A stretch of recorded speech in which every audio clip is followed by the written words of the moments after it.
एक बार फैजाबाद जिले के गौराघाट स्टेशन पर एक दुर्गेश नाम का ऑटो ड्राइवर अपनी ऑटो लेकर खड़ा रहता था। जो भी सवारी आती थी उसे वह बैठाकर उसके घर छोड़ाता था और अच्छा खासा पैसा कमाता था। एक दिन की बात है कि उस दिन बहुत जोर जोर से बारिश हो रही थी और रह रहकर बिजली चमक रही थी। रात के समय साफ साफ कुछ दिखाई नहीं दे रहा था और वह अपने घर को आने का सोच रहा था, लेकिन उसी टाइम उसे याद आया कि 1 घंटे बाद एक पैसेंजर ट्रेन आने वाली है और वो वहीं पे रुक गया। इतने में और ज्यादा घना अंधेरा छा गया कि एक हाथ को दूसरा हाथ दिखाई नहीं दे रहा था और तभी ट्रेन आ गई और बिजली रह रहकर चमक रही थी। तभी ट्रेन में एक सुंदर सी लड़की बाहर निकली जिसकी उम्र 19 से 20 साल की रही होगी। उसके कंधे पर बैग और हाथ में सूटकेस था, मानो लगता है शहर से कोई परी आ गई हो। और वह सीधे ऑटो ड्राइवर दुर्गेश की तरफ आकर रुकी और बोली, मुझे रामपुर जाना है, क्या आप मुझे वहाँ तक छोड़ दोगे?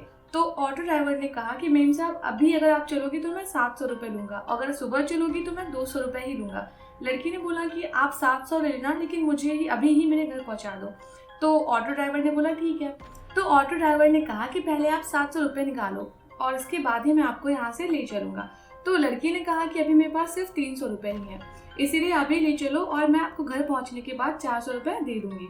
तो ऑटो ड्राइवर ने कहा ठीक है। ऑटो ड्राइवर उस लड़की को उसके घर ले गया और उसको बोला कि आप जाओ और पैसे लेकर आओ और मैं आपका यहाँ पे इंतजार करता हूँ।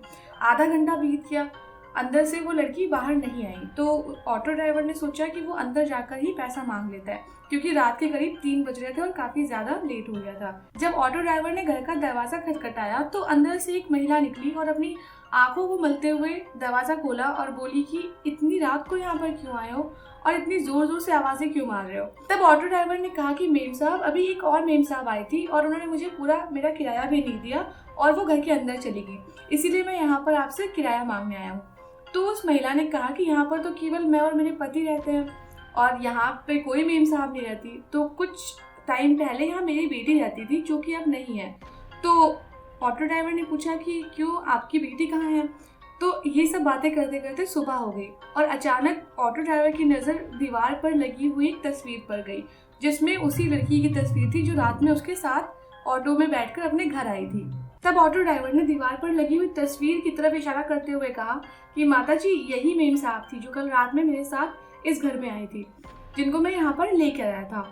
तो जो महिला थी उन्होंने रोते रोते बोला कि बेटा ये कैसे हो सकता है, क्योंकि जो ये लड़की है वो तो 5 साल पहले ही ट्रेन के नीचे आकर कट गई थी और उसकी मौत हो गई थी। और इतना सुनते ही ऑटो ड्राइवर के हाथ पैर ठंडे पड़ने लग गए और वो बोला कि मैम मैं जाता हूँ यहाँ से, मुझे कोई पैसा नहीं चाहिए। और वो जोर से अपने ऑटो रिक्शे की तरफ दौड़ा और वो अपने ऑटो रिक्शे को लेकर बहुत तेजी से वहाँ से भाग गया। कुछ देर बाद ऑटो ड्राइवर की नजर उसके ऑटो की पिछली सीट पर पड़ी और उसने देखा कि वहाँ पर 400 रुपए पड़े हुए थे। ऑटो ड्राइवर ने वो 400 रुपए उठाए तो सही, लेकिन उसका मंदिर में प्रसाद चढ़ा दिया और भगवान से प्रार्थना करने लगा कि जो भी वो लड़की थी उसकी आत्मा को शांति मिले। और उस दिन के बाद से उसने रात में ऑटो चलाना छोड़ दिया और अपनी किस्मत को धन्यवाद किया कि उस दिन उसकी किस्मत बहुत अच्छी थी कि वो बच गया और उसे कोई भी नुकसान नहीं पहुंचा।